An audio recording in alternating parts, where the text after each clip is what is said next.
Picture this in vivid, cinematic, literally 4K detail. The ancient patriarch Jacob is standing beneath a boundless, ancient sky. He slowly raises his hand to strike a solemn oath, and as the words leave his lips, the very atmosphere around him actually begins to tremble. I mean, you can feel the gravity of it.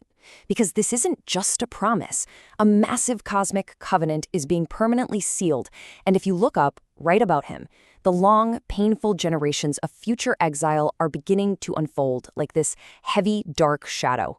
But just beyond that darkness, waiting at the edge of time, is a distant, radiant horizon, a brilliant light of ultimate final redemption breaking right through that darkness. Welcome to The Explainer. Today, we are absolutely deep diving into one of the most profound, staggering mysteries in the Zohar texts, from Parashat Vayaki, the Hasheva Li, the divine oath. What we're really talking about here is how an ancient mystical promise actually functions as an infallible, completely irreversible cosmic protocol.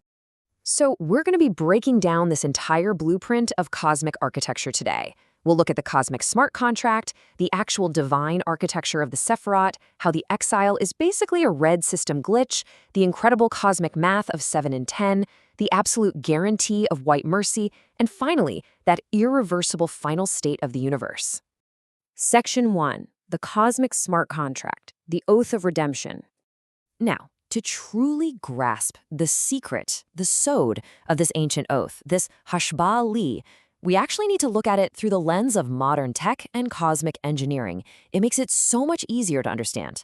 You have to view this divine oath as flawless baseline code. Think of it exactly like an immutable smart contract programmed directly into the fabric of reality itself. Once Jacob and the divine execute this contract, it is completely locked. There is no revoking it. It outright guarantees the end user's ultimate redemption. And here is the absolute genius of it. Even when humanity totally messes up, when we introduce massive errors or glitches or systemic failures into the timeline, that overarching baseline code remains completely uncorrupted. The system is designed to absorb those interim failures and still force a final, perfect system restoration. The Kabbalistic texts are incredibly clear about this, and it's honestly mind-blowing. This covenant with the patriarchs operates entirely independently of human flaws. It's a covenant without condition. The source material basically tells us that the Creator is permanently, legally bound to the system's eventual perfection because of this oath. It literally does not matter if a specific generation is deemed worthy or entirely guilty. The baseline protocol is hard-coded to eventually raise up the exile and restore the entire system back to its ultimate flawless state. The promise is built into the floorboards of the universe. Section 2. Sephirotic, the divine architecture.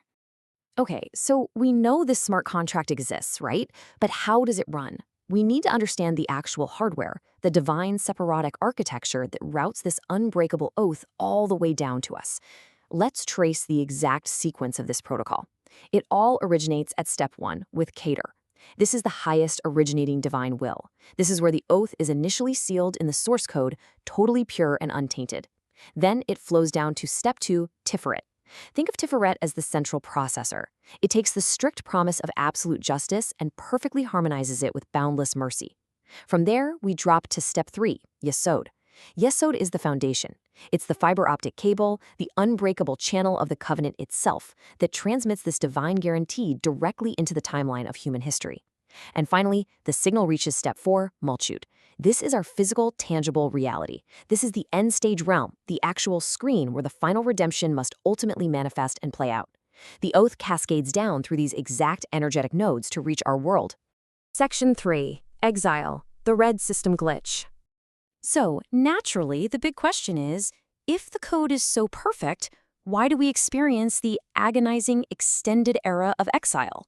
Why does it feel like the system is catastrophically failing half the time?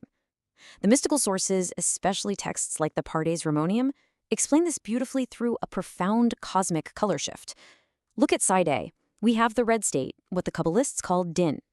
This is the strict, intense judgment we experience during the ongoing exile. It's associated with severity, with the harsh, purifying fire of Gehenna. It's a system demanding that the errors in the code be burned away. But then, look at side B, the white state, Rachamim. This is the true ultimate baseline of the universe. It represents guaranteed mercy, complete purification, and the culminating redemption. The critical takeaway here is that the red state is just a temporary glitch, a necessary firewall. The white state is the permanent underlying reality. To really make this click, think about it like an incredibly complex video game. I call this the video game quest metaphor. You and I, we're essentially players navigating a staggeringly difficult, multi-generational simulation, and we are bound by an unbreakable quest contract. Now, across the generations, we're going to face severe setbacks, total game overs, and these really painful exile states. The sources even mention that sometimes the system generates a terrifying, harsh king. In gaming terms, that's a brutal, unbeatable boss-level threat. But systemically, that boss exists for one reason only: to force the players to repent, to push us back onto the critical path. Because remember, the cosmic game engine is literally hard-coded to eventually force a final victory condition. We might fail the level 100 times, but the game is rigged for us to eventually win. Section 4. 7 and 10. Cosmic Math. And this cosmic simulation doesn't just run on abstract metaphors, it runs on incredibly precise mathematical guarantees. The number 7 is absolutely fundamental here. In the source text, 7 represents the sabbatical cycles, the Shemitah cycles of complete rest and restoration. It dictates the rhythmic, inescapable pacing of the entire universe. Just as a week is utterly forced to end in a Sabbath, the cosmic timeline is breathing, expanding, and contracting, rhythmically pacing itself toward a final, restful culmination, where the oath is completely fulfilled. Then we have the mathematical completion of the number 10. A full 10 signifies the complete Sephirotic system we walked through earlier. Because here's the thing, you cannot have a partial redemption. The Hasheva Li guarantees that all 10 parameters, from the absolute highest node of Keter down to the lowest reality of Malchut, will fully, perfectly align. And when that 10 is reached, it acts as the final keystroke that fully triggers and manifests the end-state redemption protocol across the entire board. Section 5. White. The guarantee of mercy. So, practically speaking, how do we force the transition from the painful red of exile back to that beautiful white baseline? Well, the universe actually provides us with structural tools to purify itself. The texts describe this absolutely incredible mechanism. Think about Yom Kippur. On the holiest day of the year, the high priest takes off his elaborate golden garments and he wears only pure white. In a mystical sense, he's acting almost like a cosmic hacker. By dressing in pure white, he intentionally bypasses the red light of strict judgment. He sneaks past the firewall of Din and taps directly into the highest Sephirotic code, drawing down absolute rahamim, pure mercy. He actively overwrites the strict judgment of the world with the pure white light of Chesed. It completely proves that the system has built-in override codes to ensure that mercy always, always wins in the end. Section 6. The irreversible final state. We've unpacked the smart contract, the Sephirotic hardware, the red glitches, the math, and those incredible white overrides. Now I want you to visualize this breathtaking, grand timeline progression. At time 0, inception, Jacob is standing there, sealing this unbreakable cosmic covenant.